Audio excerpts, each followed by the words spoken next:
So, in front of me I've got Nextbase Dashcam 622. In this video I'll show you how to manage camera settings.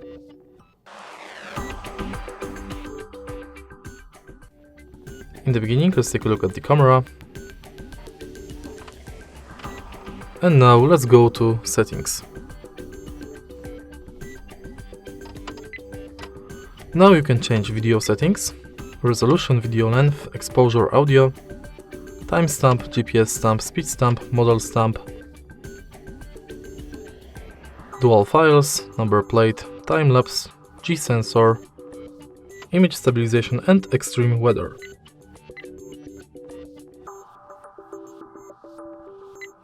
Next, you can go to driver assistance and enable what three words function, emergency SOS and reversing camera. Then you can connect your device to My Nextbase app and Alexa.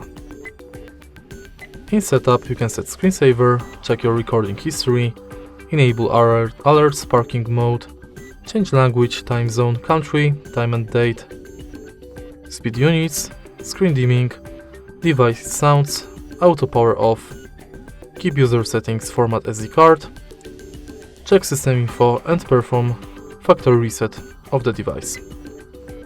And that's basically it. If you find this video helpful, please leave like, comment and subscribe.